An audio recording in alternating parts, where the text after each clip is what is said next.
ready. Good afternoon. It's 12 noon. We have a quorum of the board, so we are now convened.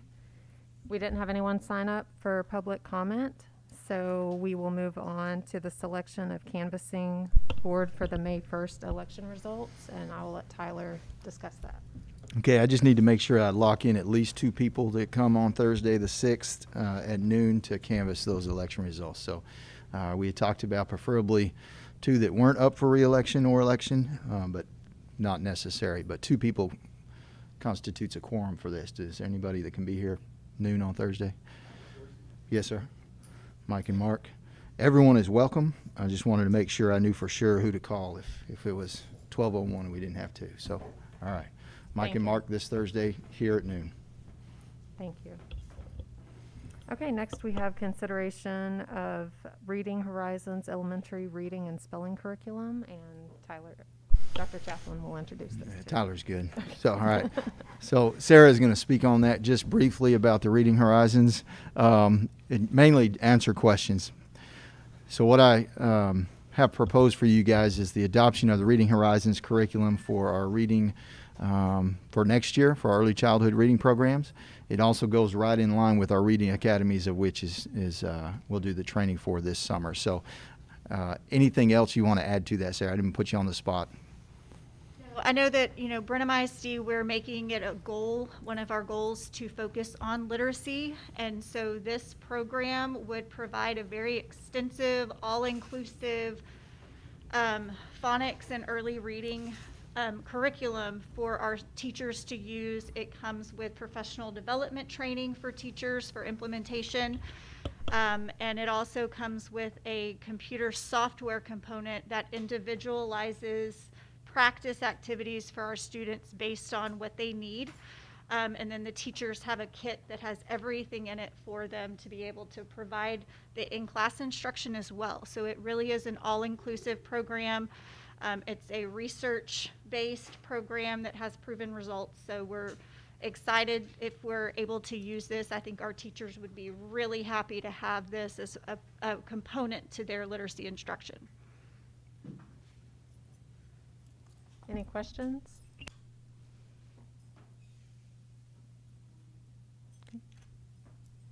Make a motion to approve the purchase of Reading Horizon reading and spelling curriculum for kindergarten through 3rd grade as presented. Second.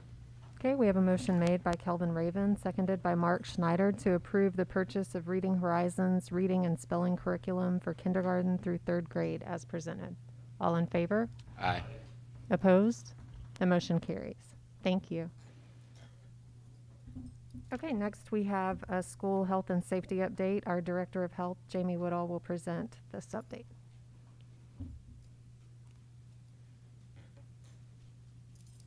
Thank you very much. I had a hard time hearing, so I'm not sure which one I'm supposed to do first. I have an update on social emotional initiatives. Okay, sorry, the vent back there was hard to hear. So I did provide some information to you ahead of time that describes the social and emotional initiatives that we are either incorporating currently or plan to incorporate in the near future for our students' social and emotional health. And what we're seeing is that some of our initiatives are really great, but they're just not implemented in a way that is robust, and we would like to see that a little bit more effective in our school district. I think that is a need that we have for our students and our staff. And so the first initiative is SHAC. That's something that is not new. The Rethink initiative is for our counselors and our teachers to have access to trainings as well as resources when a student needs some help. I'm not going to go through each and every one of these, but the one I really wanted to focus on right now is FitnessGram. That is something that's going to be required this year that was not required last year. And the software that we're using for that has modules that we can add in for social and emotional health. So all of these have been broken down into 2 different categories. One is the strategy. The primary prevention strategies are probably the most cost effective and the most effective initiatives that you can have in a school district. That's education, providing resources before there's a problem. So that's why primary prevention strategies are so important to me, is because if we can prevent it from ever happening in the first place, then that's something that is really good. Secondary prevention strategies address a need that has come up, and then tertiary is just basically preventing something from getting worse. And then tier 1, tier 2, and tier 3 are your population. Tier 1 is going to be your whole population. That's generally where your primary prevention strategies go, is to the whole community of the school. And then you get into tier 2, so you've identified some groups that need some extra attention. And then tier 3 is very targeted for the individual need. So that's what I've provided in the book for you, just so you know what our initiatives look like and what we're trying to accomplish with those. So do you have any questions for me on that? And is it the school counselors who will be implementing or, using these tools, or how will that be? Yes. So the Rethink initiative goes through the school counselors, and they do have access to that right now. There is a much bigger piece of that we're not using that I would like to see us use in the future, or select a different program that does the same thing, whatever makes the most sense. But it actually allows them to go into the classrooms and have conversations with classes to discuss social and emotional learning and health. And I think getting their face in front of the students is really important, instead of just making an appointment to see them when a need already exists, but getting ahead of it with those counselors getting into the classroom. And I think it also would allow students to feel more comfortable with the counselors, having met them and had a conversation with them in a class before saying, I need help. So I think that would be really good. The fitnessgram piece would be would actually go through our PE teachers, our PE programs. And then our alert system. So we have Crisis Go, which is our all threats reporting system. It used to be what we call bully reporting, but that program actually can be expanded to do all threats. And so we rebranded, and we started doing having that on our website. And each campus has identified a threat assessment team, and those are the people that get those alerts, as well as Halo, which is the alert system for glass breaking or vape sensing. And then also our Bark alerts are our alert systems for online safety. So if there's transmission of certain words or images, it sends an alert.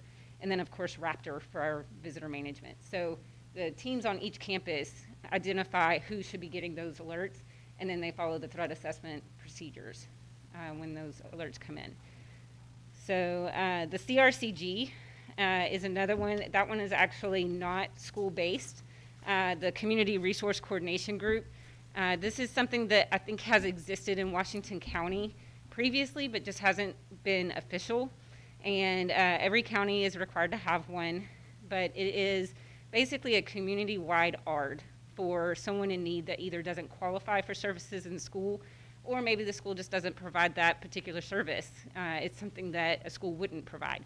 And so, but we can certainly connect those people to the needs that they have, whether that be parents who need employment or students who need social emotional health, more targeted, but they don't necessarily qualify for those services.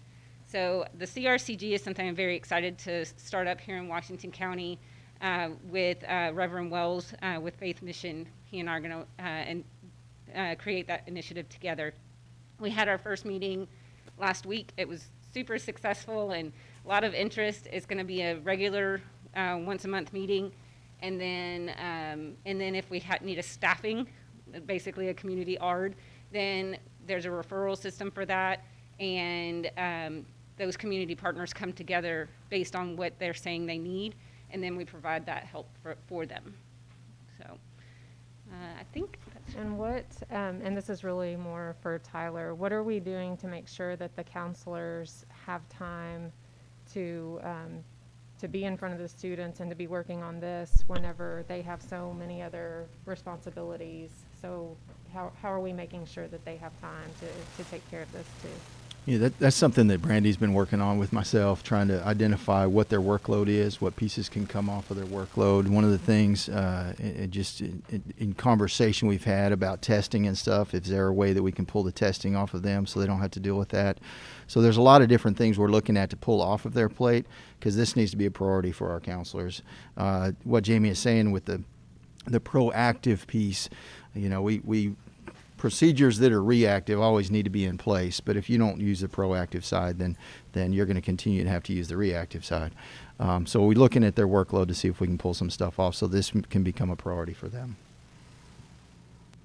Is this a curriculum that the counselors follow when they go in to talk to a classroom or to an individual student? Or they just decide on their own what needs to be said at a specific time? Because you said, I didn't get any information Oh, I'm about sorry. this to read. I mean, maybe I did and. Okay. The Rethink is a curriculum for the counselors. Okay. And it not only provides a curriculum to them for working with an individual or speaking to a class, but then whenever they are working with an individual, there are, I hate to say assignments, but there are pieces of that curriculum that they can pull to work with that student to gain a better understanding of what that student needs. So they'll receive training. Yes, it is in itself a training. Yeah. Mhm. But I would like to take a look at the program itself. Yes, just- absolutely. Okay. And I'll resend this if I need to, but each of the initiatives has a link to either their website to explain what that initiative is all about, or a link to something from Brenham ISD that I've created that makes it more appropriate for how we're using it here. And would it be a certain type schedule for PE teachers when they are doing this training also for students? So the fitnessgram is required, so it kind of piggybacks on what they're already having to do. We are just now starting to get fitnessgram implemented. We just got all the rosters uploaded, and I think that the initial feedback that I've had is that it's very easy to use, and so that's really nice. And the social emotional health modules that come with Fitnessgram, or this program for Fitnessgram, are modeled after how they do it for Fitnessgram. So it's a very familiar look to it. And then as far as the time to do it, it's basically something that they could build into their curriculum as they plan for the year to say, okay, on this day we're going to do these things. But the idea behind it is using physical activity to help address social emotional needs. I will add in with the PE activities Yes. for the number of minutes a kid would have going Correct. to school. Yes, it would be A built week, into that. weekly, yeah, that's Yes. 135, I think, yeah. Okay, thank Yes. you. Uh-huh. Any other questions? Okay, thank you for that update. And you're up next for Okay. the COVID update as well. We'll just go on ahead. So the recommendation that that I provided to the district COVID response team last week, after a conversation with Dr. Lesh, several conversations with Washington County EMS, is that everyone in the community that is eligible for the vaccine has been able to get the vaccine if they wanted it. And then our student population is not our at-risk population for COVID. And so the recommendation is that we relax some of our procedures, but with that would also come heavy pieces of education on what isn't changing versus what would change. The main thing is we would stick with symptoms would require quarantine. We still do one symptom, and I think that would be prudent to stick with, especially if we relax our procedures. And then the other things that don't change are just what the definition of close contact is and who is determined to be in close contact. What does change with that is what we do with that information. And so we would give parents or staff the option to quarantine if they've been determined to be in close contact versus having to quarantine. But if they do develop symptoms, they would be required to quarantine. So that would be a pretty major shift. The other thing would be that masks would become optional for staff and students. There's so much information that we have now that we didn't have in the beginning. And after looking at it and talking with Dr. Lesh and Washington County EMS, I'm very confident in this recommendation. And when was the second vaccination that we did on campuses? The second vaccine, the last second vaccine that we did was Friday. Okay, so how long from that time? 2 weeks. Okay, so will this start 2 weeks from that time, or what is y'all, I didn't see a date for the recommendation on, We discussed making it effective immediately. It would make sense to also wait that 2 weeks if y'all felt comfortable with that. But with the information I have, I feel confident with doing it immediately. that was my only concern, was that we weren't giving that time for the second vaccination. We've waited all this time. You're right. And then jumped the gun on that second vaccination being effective. Jamie, do you know how many were in that second vaccination Friday? We had about 55 in 55. that group that were scheduled, but some of them either opted out of getting their second shot. So I think we ended up giving 30 that day. 30.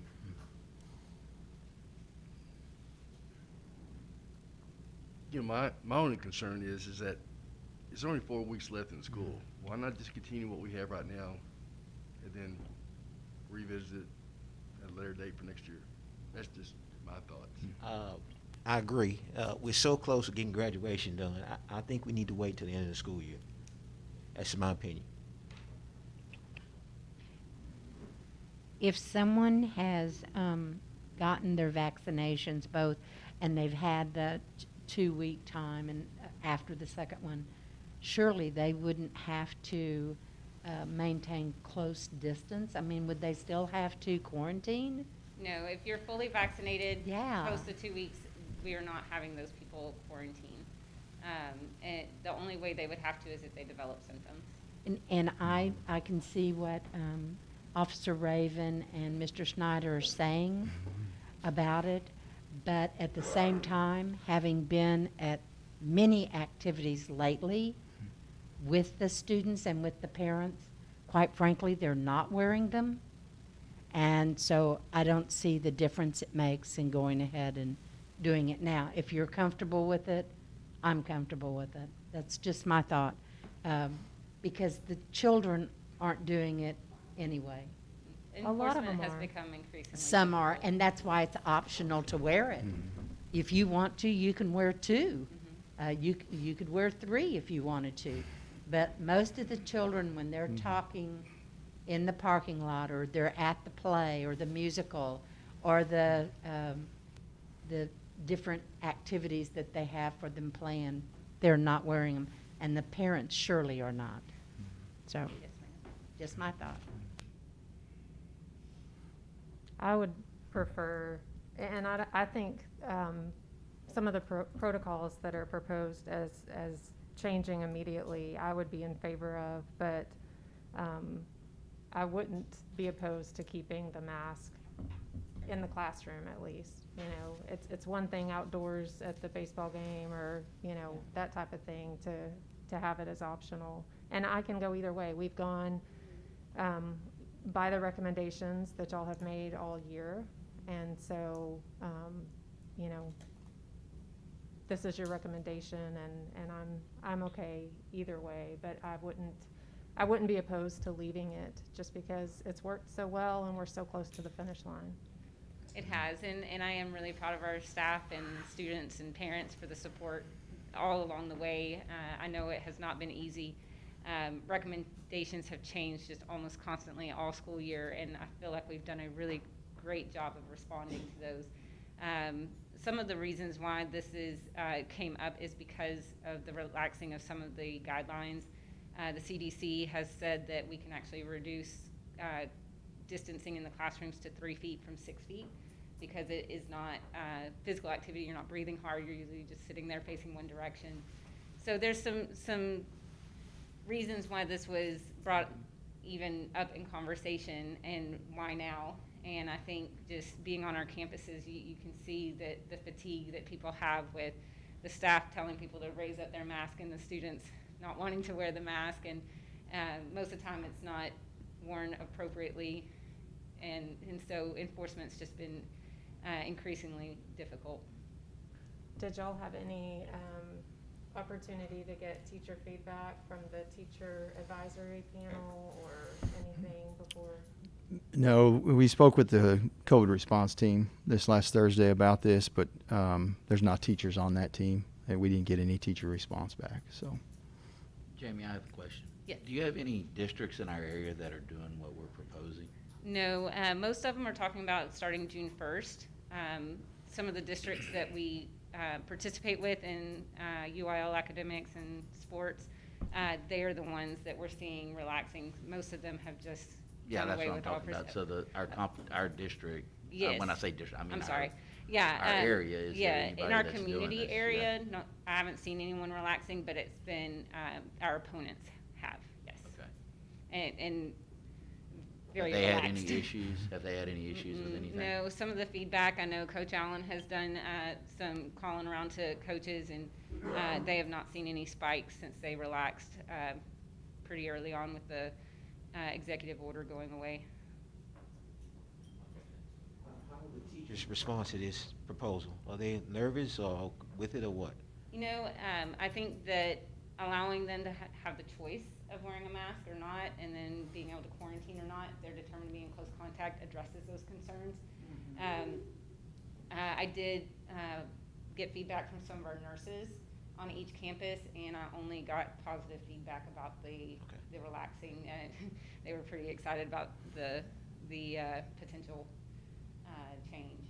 So I know that they have worked tirelessly this year to maintain campus health and safety. So this is something they were pretty excited about.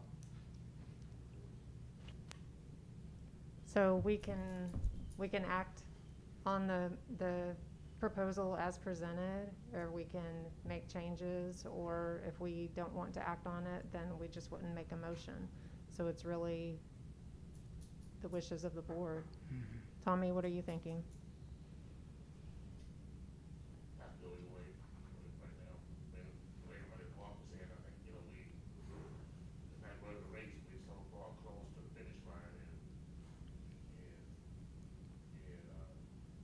our teachers and have done an outstanding job so far this year. We're very blessed here at Brenham ISD, James and Joe, Kevin, and everybody else.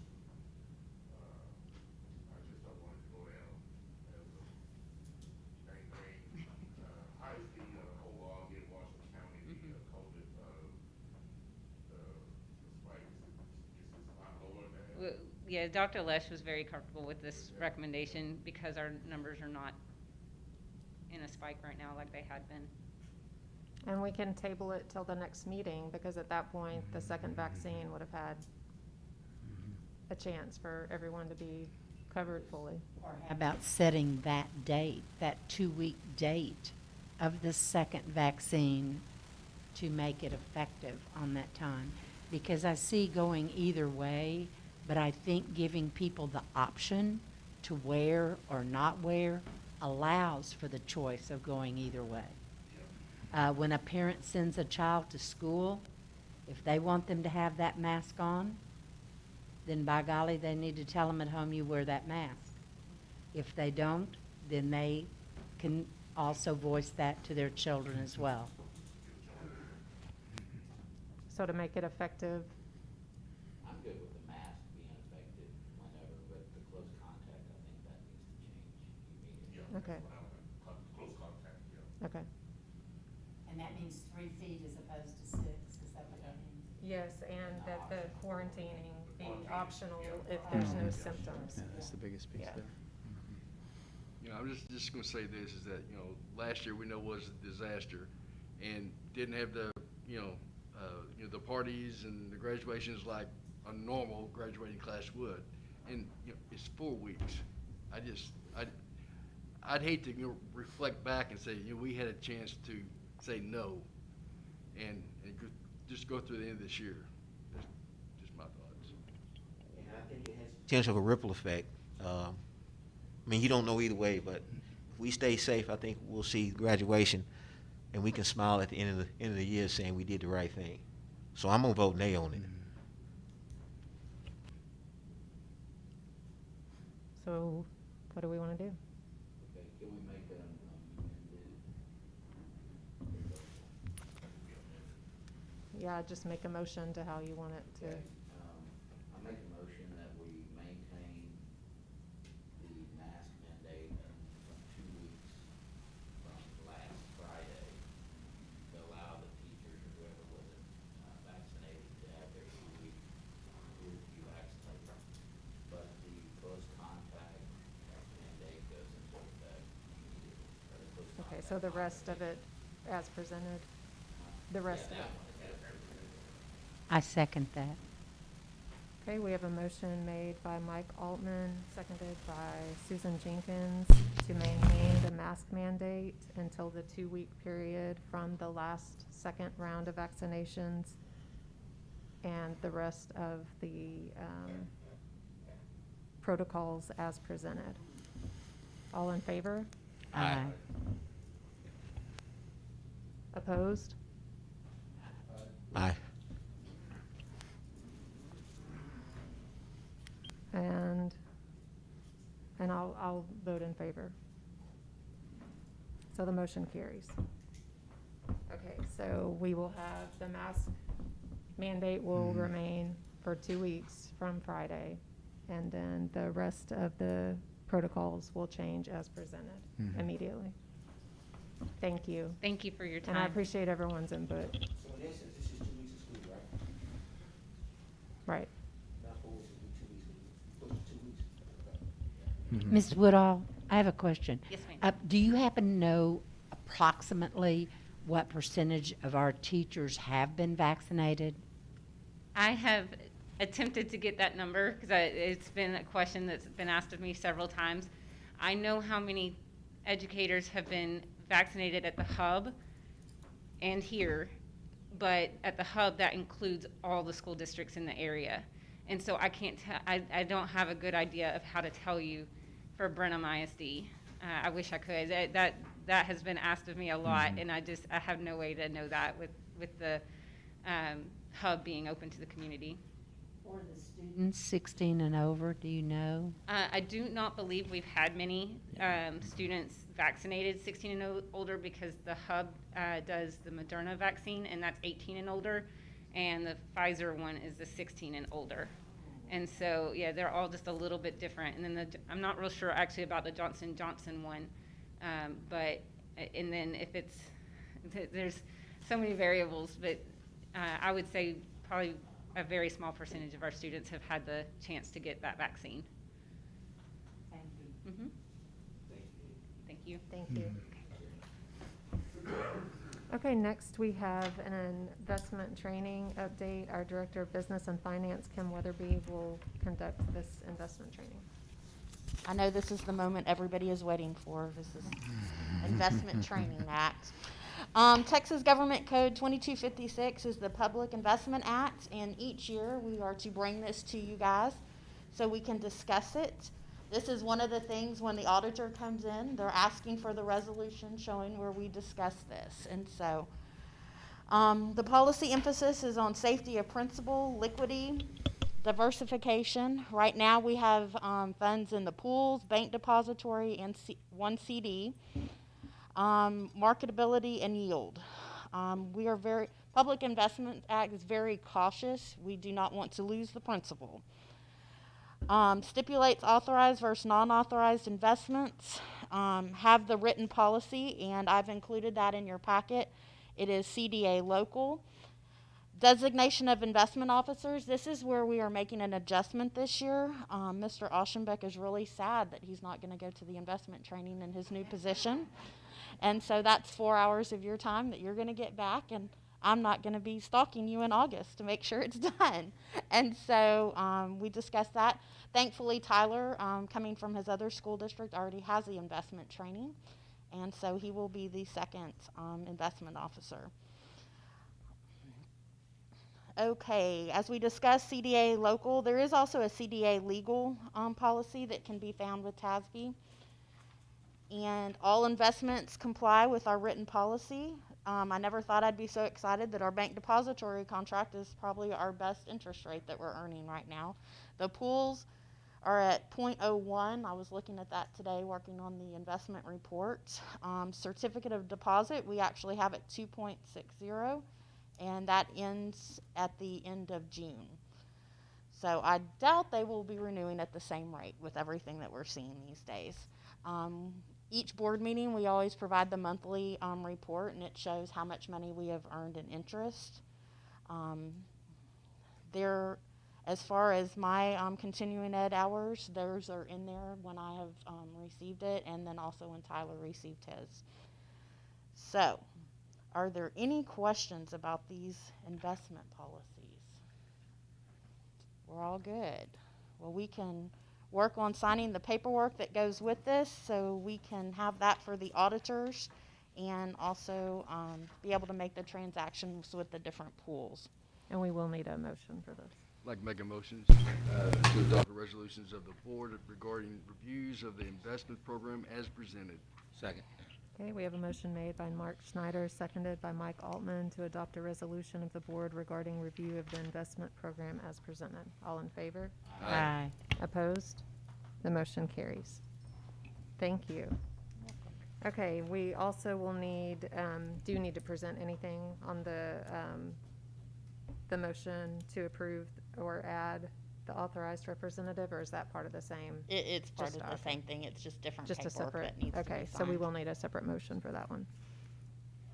I make a motion to approve the addition of Dr. Tyler Chaplin as an authorized representative to Lone Star Investment Pool and remove Paul Aschenbeck and Nicole Porsche as presented. Second it. Okay, we have a motion made by Susan Jenkins, seconded by Mark Schneider to approve the addition of Dr. Tyler Chaplin as an authorized representative to Lone Star Investment Pool and remove Paul Aschenbeck and Nicole Porsche as presented. All in favor? Aye. Opposed? The motion carries. Okay, next we have a budget update. Well, it is getting to be that time where we start looking at budgets. Usually on legislative years, I wait a little bit longer, but this is a legislative year and it's a COVID year, so we have a lot of different things going on. I wanted to look at our different revenues and what comes in. Average daily attendance, of course, is something that we always look at as far as where we are standing. And as you can see for 18-19, that was the last really normal year we had. So when you look at the 19-20 school year, if you remember, we finished the year with 100% attendance because we were in COVID lockdown. And so right now, it was looking pretty decent the first semester, but the second semester, we have taken a decrease. So the bar that is in the orange, the hold harmless, is looking pretty good right now. You can see that we will get the additional funding based on the hold harmless numbers. The reason this is higher than you had seen in previous years is because we were having about a 1.05% increase, and so they let that trend take place. Next, we have the career and technology revenues, and this is kind of where hold harmless didn't help us because we did have our numbers increase in CTE, and I think you'll continue to see that happen as we move to a different schedule, so there will be more opportunities. But I will say overall, hold harmless is helping us financially more than it's hurting us, but this is the one area where it's kind of hurting us. Next screen we have is special education revenues. You can see where it's pretty much close. I know there's been a lot of discussion of changes that are taking place in special ed this next year. Brandy has provided a lot of detail that other districts had done with the change from mainstream. And so I've talked to the financial people, and we will not lose any funding as a result of the change to mainstream. It works a little bit differently, but overall we are not losing any funding. So I can't really give you a forecast of where we're going to be because we have to convert everything into FTEs versus ADA, and it's pretty complicated, but we will get it done, and we will have that projected. Next is state revenues for bilingual ESL. You can tell hold harmless actually helped us in this case too. And dyslexia numbers continue to grow. We are getting up to 287 right now, and we continue to grow. As far as local revenues, tax revenues, we're currently sitting at 0.9658 for the maintenance and operation tax rate. and 0.08 is for our debt service, which is our bond debt. Now, with the implementation of House Bill 3, as you know, when the values fluctuate, which we just got those numbers the other day, if your values go up, then there's a compression process that takes place. We won't get certified values until July 25th, and then usually the first part of August is the way it worked last year, that we have a template that we have to complete and submit to the state, and once we do that, they let us move forward, and they pretty much tell us what the highest rate is that we can tax at. So there's a lot of work to still be done on that. The most exciting news that we've received lately is about the federal revenues. They released the ESSER 3 funds, which we haven't seen ESSER 2 yet. We've seen ESSER 1, but ESSER 2 we haven't seen yet. There's a lot of speculation that that could possibly go towards the hold harmless that we're sitting in right now. But ESSER 3 just came out this last week, and our initial allocation is $5.1 million, which is 2/3 of it, and then 1/3 of it's going to be $2.5 million, and the total allocation will be $7,667,981. So, and it's supplemental, so that's very good news, and we will be able to start planning for that. 20% of the funds will be spent on the learning loss, the implementation of evidence-based interventions and such interventions as school academic, social, and emotional needs. So we'll be working a lot with Jamie to start planning of how we need to spend that. There will be lots of input. I'm going to work on developing some surveys so we can get input from staff and the stakeholders so we can move forward with that. I believe it is due at the end of July. And so we've already been discussing for months of the possibility of getting this, and the different directors have been asked kind of what their input is for the needs, and we will move from there. So it is a big planning process. And so, but we are looking forward to having the additional supplemental funds to be used for things that, for the students. I mean, the learning loss that they've suffered, the teachers, making sure there's professional development for everybody. And so it is a nice opportunity for us to be able to really make a difference. Okay, is there any questions about budget? Yes, ma'am. Okay, so the hold harmless, this is just through our budget for this cycle, right? There's not going to be any hold harmless for the next budget. for I next have not school year. heard of any. So how are we, and I know you're already working on that stuff too, how are we projecting for the budget whenever enrollment is so different than it Well, would have been without COVID? It is substantially different. We've already started looking at staffing ratios. I know one of the things we're trying to do at the elementary is to have smaller class sizes so that teachers can help get the kids caught up. And so, And do the extra funds, does that count toward that? Can we use yes, that we for that? can use Okay. that towards that. We can also use state comp. State comp. So there's very big picture going on. We've got to make things work with the federal programs. You know, the 266, which was the 1920 ESSER money that went towards that hold harmless, we're trying to wrap that up before we start another one. But I mean, there's a lot of things happening. Yes, we are losing student enrollment. One of the things we're doing is we're going to have somebody that is responsible for dropout prevention and trying to collect these kids and get them back into learning and moving forward, because there's as you can see when we looked at student ADA, there's some that we have not gotten in contact and got them back in schools, and so that is going to be a push. I know when I've been talking to Jamie, she's been discussing a lot of needs for social work that needs to go on and help the kids help navigate through everything that's going on in their lives, whether they're homeless, whether they need technology to be able to do their homework, the hotspots. I mean, there's a lot going on in these kids' lives. And so we're going to do everything we can to make life easier for them and provide them a structured environment. And there's a lot of people talking about how we can best spend this money. And I know the phonics program that was approved earlier, we will possibly be using ESSER funds for that too. So Yes, ma'am. Kim, you said 20% has to be spent for learning loss.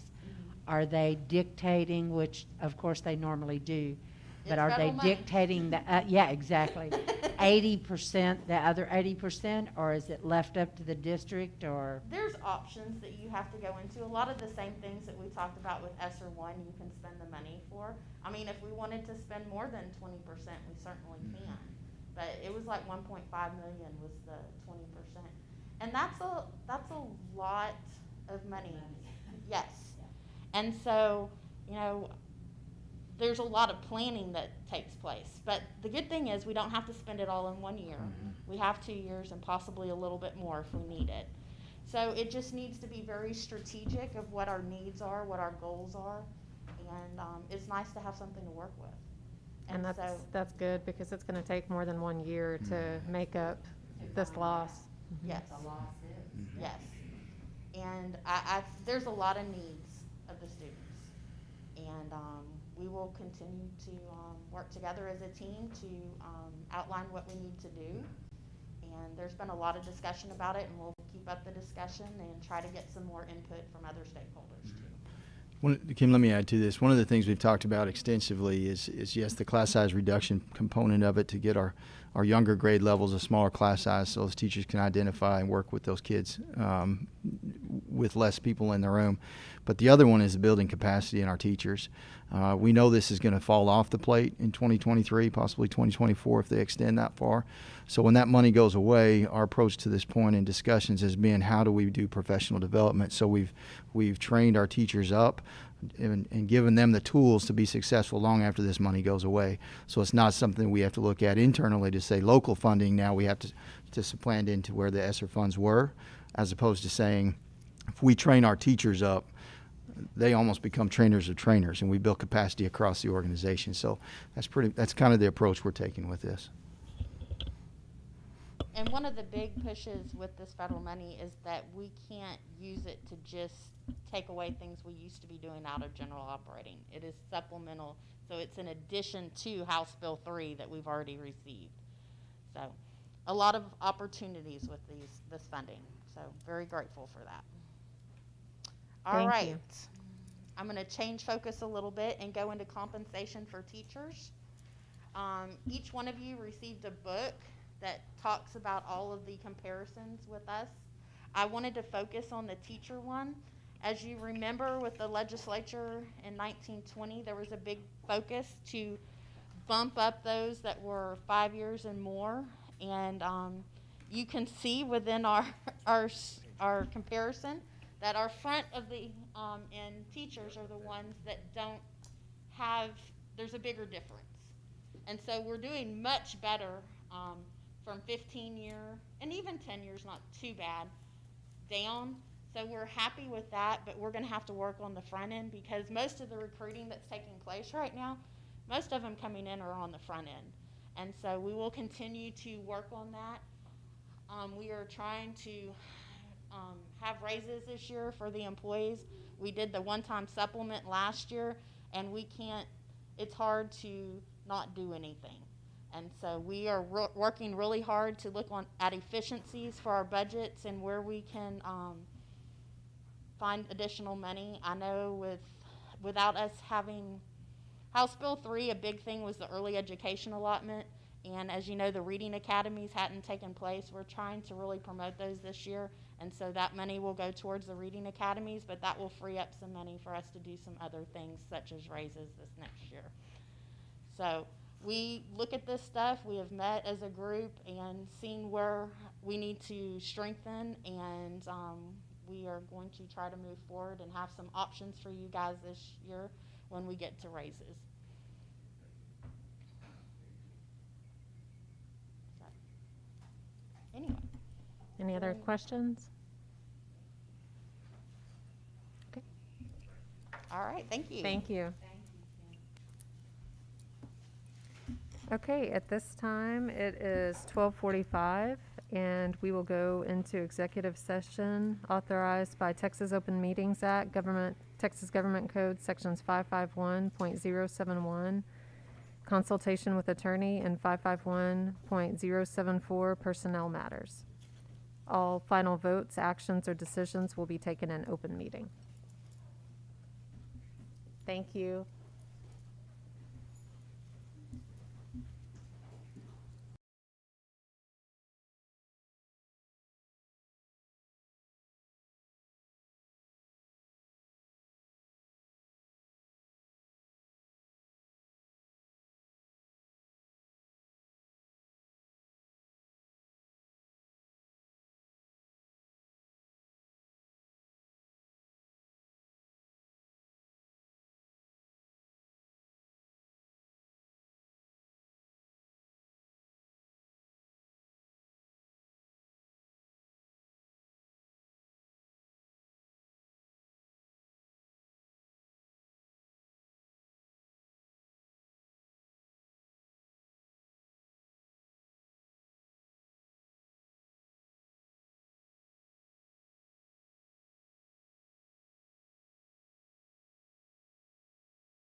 Jenkins.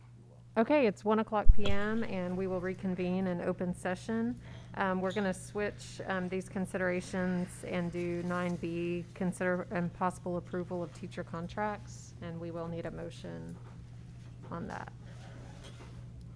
Make a motion to approve each contract as presented. Second. Okay, we have a motion made by Kelvin Raven, seconded by Mike Altman to approve teacher contracts as presented. All in favor? Aye. Opposed? The motion carries. Okay, next we have consideration of approval to employ a principal at Brenham Early Childhood Learning Center. Dr. Chaplin? Yeah, let me take just a second. This last week, we did interviews for a principal position at Early Childhood Learning Center, and I want to make sure I publicly thank the people who helped on the committee. It's myself, Brandy Hendricks, Kim Roque, Rebecca Mertz, and Christy Tierce. So thank them for their time. We came across a candidate who we unanimously felt was ready and good for Brenham ISD. She has a strong background in early childhood. Came across very knowledgeable in the instruction process, knowledgeable in inclusion and special ed, but very strong leader in structure. So it's with great privilege that I recommend Jillian Wilkie for the position of principal at our ECLC campus. I make a motion to employ Jillian Wilkie as the principal at the Brenham Early Childhood Learning Center and approve contract recommendations as presented. Second. Okay, we have a motion made by Susan Jenkins, seconded by Kelvin Raven to employ Jillian Wilkie as the principal at the Brenham ECLC as presented and approve contract recommendations as presented. All in favor? Aye.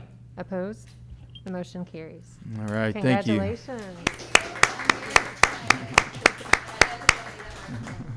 My family and I are very, very thrilled to be here and to move back home for us, so. That's I'm great. looking very forward to it. Well, welcome back. That's right. Glad to have you. Thank you for being here today. With no further business before the board, we'll adjourn at 1:03. Thank you. Have a great afternoon.